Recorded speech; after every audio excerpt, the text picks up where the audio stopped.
El libro del profeta Amós.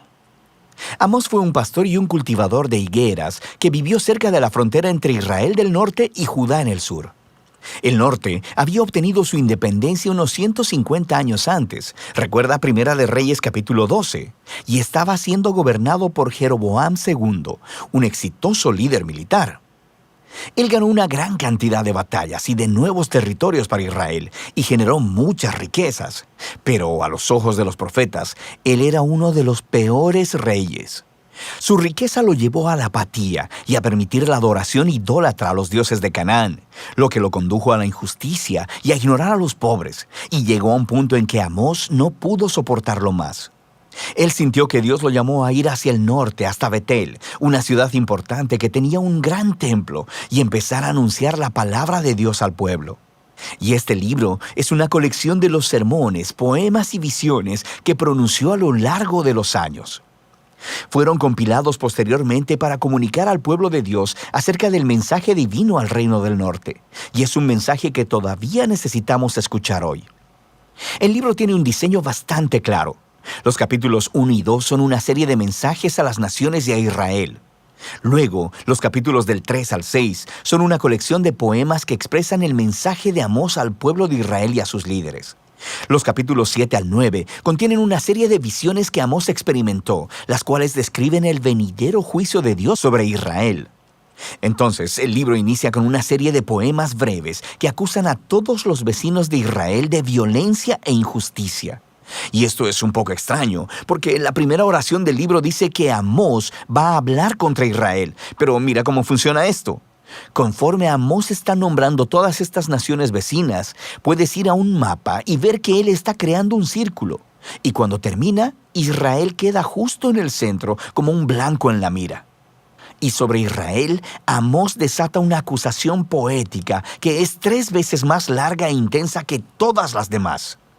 Él acusa a los ricos de Israel por ignorar al pobre y permitir graves injusticias en su tierra. Específicamente al permitir que el pobre sea vendido a la esclavitud y luego le niegan el acceso a la representación legal.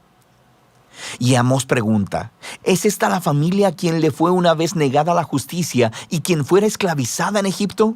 ¿La familia que Dios rescató de la opresión y la esclavitud? Se acabó la fiesta, dice Amós. Dios está harto de soportarlos. Y así, la introducción de la siguiente sección explica por qué. Dios dice, los escogí a ustedes, Israel, de entre todas las familias de la tierra. Esta es una alusión a Génesis 12, sobre cómo Dios llamó a la familia de Abraham para convertirse en bendición de Dios para todas las naciones. Y entonces, dice Dios, esta es la razón por la que los castigaré debido a sus pecados. Israel tenía un gran llamado que venía con una gran responsabilidad, así que su pecado y rebelión les traerían grandes consecuencias. Ahora, esta sección reúne muchos de los poemas de Amós y verás algunos temas repetidos una y otra vez. Primero, él está exponiendo constantemente la hipocresía religiosa de los ricos y de los líderes de Israel.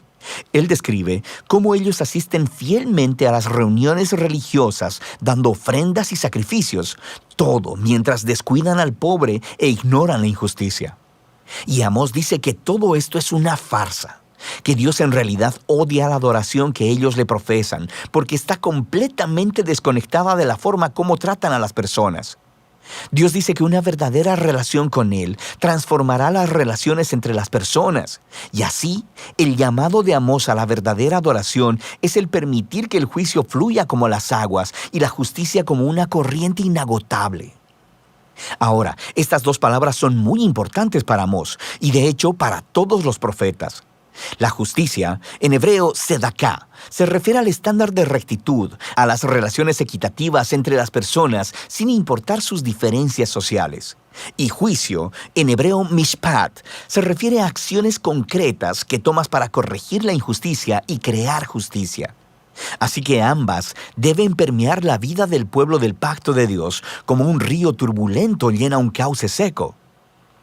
El siguiente tema es la repetida acusación de Amós de la idolatría de Israel. Recuerda, cuando el reino del norte se separó del reino de Judá, su rey construyó 2 nuevos templos para competir con el de Salomón en Jerusalén y colocó un becerro de oro en cada uno. Recuerda Primera de Reyes capítulo 12.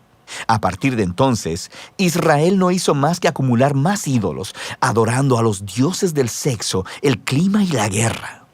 Y en la perspectiva del profeta, la adoración a estos dioses siempre llevaba a la injusticia, porque estos dioses no requerían el mismo grado de justicia y rectitud que el Dios de Israel, sin mencionar que estos dioses eran ellos mismos inmorales, pero no el Dios de Israel. Él es diferente.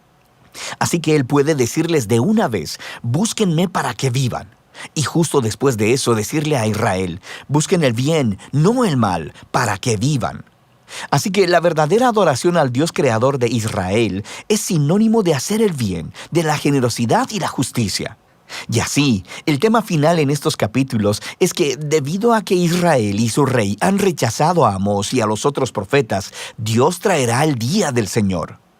Este es un grande y terrible acto de justicia sobre Israel, y específicamente, Amós predice que una nación poderosa vendrá, conquistará y destruirá sus ciudades y llevará al pueblo al exilio. Y sabemos que esta predicción se hizo realidad. Alrededor de 40 años después, el imperio asirio atacó e hizo exactamente lo que Amós había dicho. El libro termina con una serie de visiones que Amós experimentó, y son representaciones simbólicas del venidero día del Señor. Así que él ve que Israel es devastado por una plaga de langostas, y luego por un fuego abrasador, y luego son tragados como una fruta madura. Y en la visión final, Amós mira a Dios golpeando con violencia los pilares del templo de los ídolos de Israel en Betel, y el edificio entero se desmorona.